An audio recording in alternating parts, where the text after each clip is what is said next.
Everyone student who have to attend in a CBSE school. Today we start English grammar portion and low to low basic knowledge. How to we know vowel.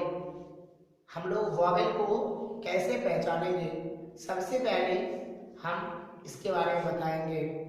आप लोग ध्यान से देखिए। आजकल के दौर में सीबीएसई में पढ़ रहे सभी छात्र इंग्लिश तो अच्छे बोल लेते हैं, लेकिन उन्हें ग्रामेटिकल एरर होता है। तो मैं चाहूंगा कि बच्चे को बेसिक से पढ़ाना, जो सबसे कम छोटे से छोटे स्तरों से लेकर बच्चे को ऊपर उठाने की कोशिश करेंगे। आज हम आपको बताएंगे कि कैसे हम लोग वॉवेल को जानेंगे और वॉवेल को हम लोग कैसे पहचानेंगे कि अंग्रेजी और हिंदियों में वॉवेल की संख्या कितनी होती है। ये हम आज आप लोगों को स्पष्ट कर देंगे। बहुत सारे व्याकरण के बुक में लिखा होता है कि हिंदियों में स्वर वर्णों की संख्या 13 होती है।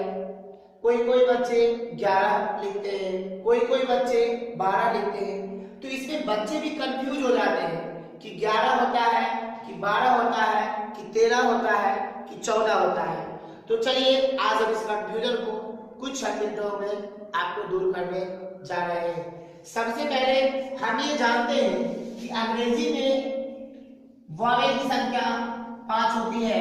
ये सभी बच्चे जान रहे होंगे कि अंग्रेजी में जो वॉवेल्स होते हैं ये 5 होते हैं। Do you know? आप सभी बच्चे जान रहे होंगे कि अंग्रेजी में जो है वो वॉवेल की संख्या 5 होती है। तो इसी तरह हम लोग हिंदी में भी जान लेंगे कि वॉवेल की संख्या कितनी होगी।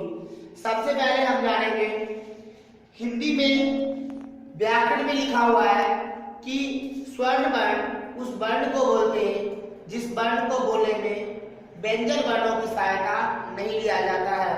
और कहीं कहीं ऐसा भी लिखा हुआ है व्याकरण की वह शास्त्र जिसके अंतर्गत हम वर्णों के मूल ध्वनियों के बारे में पढ़ते हैं और जिस वर्ण को बोलने में दूसरे वर्णों की अपेक्षा कम समय लगता है उसे हम स्वर वर्ण कहते हैं। तो अब हम जानेंगे। हम जानते हैं कि हिंदी में जो वर्णमाला शुरुआत होती है वो अ से लेकर के री तक होती है। एक बार हम इसका सही प्रोनाउंसिएशन करके आप लोगों को दिखा देते हैं। हिंदी में हम इसको आ बोलते हैं। आ, ई, ऊ, री, ए, ऐ, ओ, औ, अंग, आ। हम इसलिए प्रोनाउंसिएशन कर दिए कि हम बिहार के बच्चे हैं और हम लोगों का प्रोनाउंसिएशन जो होता है वो काफी गलत होता है। तो इसमें से आपने क्या सीखा? आपने ये सीखा होगा कि सर आपने इसको बहुत ही बारीकी से बोला है, तो हम क्यों आप बोले हैं आपको ध्यान से सिखाएंगे। जैसे आप यहाँ पर अनार लिखते हैं, अनार जब आप यहाँ लिखते हैं तो यहाँ का पहला वर्ण जो है वो अ है। लेकिन साधारणतः जो किड्स स्कूल होते हैं, बच्चे के स्कूल होते हैं, उसमें टीचर उनको ये अ बोलना सिखाती है। अगर यहाँ पर ये अ होता तो हम इसको क्या पढ़ेंगे? अ नआकार र, तो ये क्या हो जाएगा? अनार। लेकिन इसको हम लोग क्या बोलते हैं? अनार। इसीलिए इसको हम लोग आ बोलेंगे। ये आ तो आप सभी बोलते हो। ई, और इस पे हम जोरदार, इस पे हम कम आवाज देंगे और इस पे हम जोर से बोलेंगे क्योंकि ये हर्ष वर्ण है और ये दीर्घ वर्ण है। तो हर्ष वर्णों की संख्याओं में हम आपको समझा रहे हैं।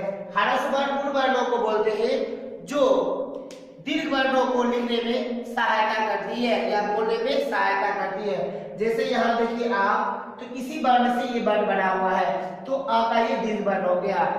ई और ई का दीर्घ वर्ण हो गया दीर्घ ई।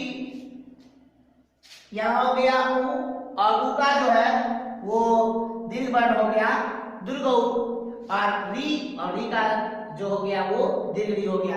हम इसका यूज आपको बताते हैं। जैसे संस्कृत में जब टीचर पढ़ाते हैं, ठीक है, पितृ जो ऋणम, तो यहां पर जो टीचर्स लिखते हैं वो लिखते हैं पितृऋणम।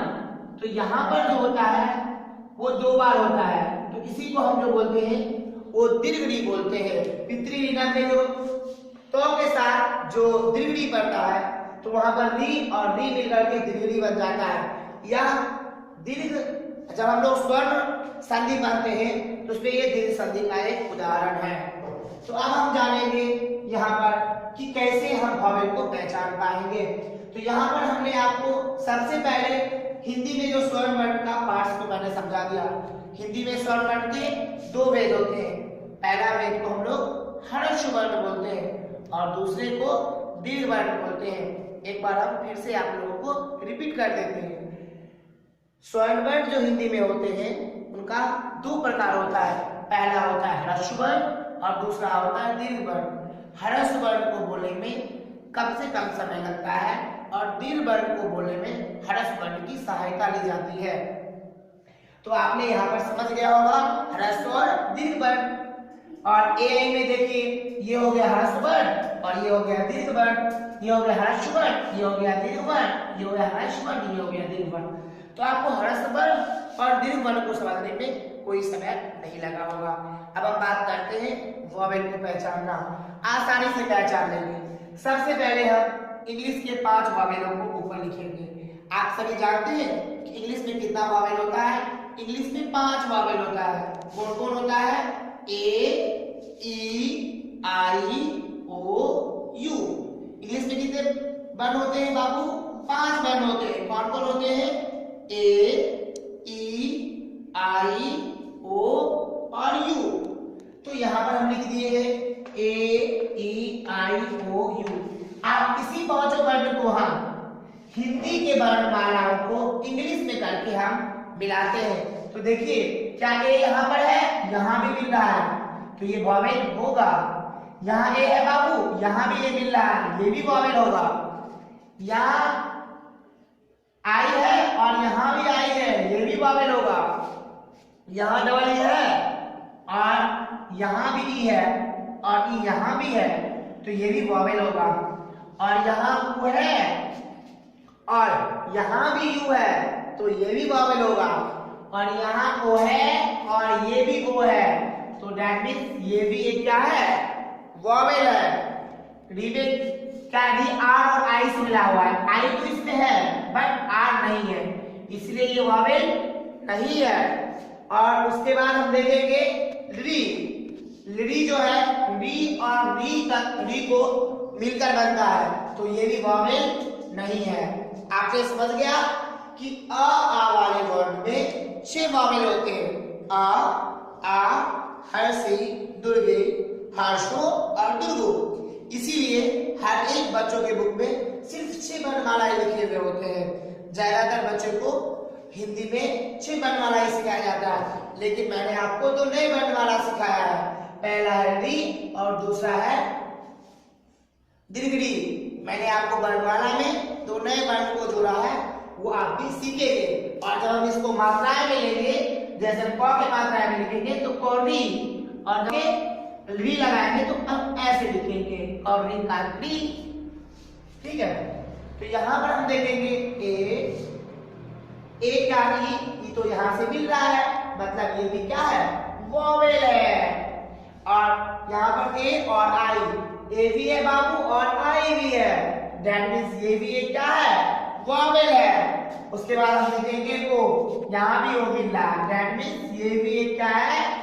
वॉवेल है। अब हम देखेंगे ए यू, दैट मीन्स यहाँ भी है ए यू, दैट मीन्स ये भी एक वॉवेल है। और अब हम देखेंगे ए और एन, क्या ए है पर एन है? एन नहीं है यहाँ पर तो ये वॉवेल नहीं है। और यहाँ ए है और एच है, क्या यहाँ पर ए तो है बट एच नहीं है तो ये भी वॉवेल नहीं है। तो हिंदी में वॉवेल की संख्या कितनी होगी? 1 2 3 4 5 6 7 8 9 और 10। तो हिंदी में वॉवेल की संख्या जो होगी, स्वर वर्णों की संख्या कितनी होगी? 10 होगी। हिंदी में स्वर वर्णों की संख्या कितनी होगी? 10। और अंग्रेजी में तो आप लोग जान ही रहे हैं कि वॉवेल की संख्या कितनी होगी?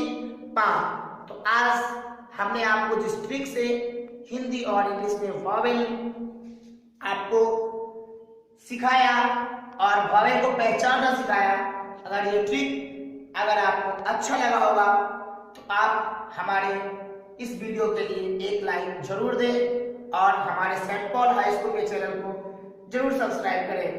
अगर आपको इस वीडियो में कोई चीज पूछना हो तो आप कमेंट के माध्यम से जरूर पूछ सकते हैं। धन्यवाद।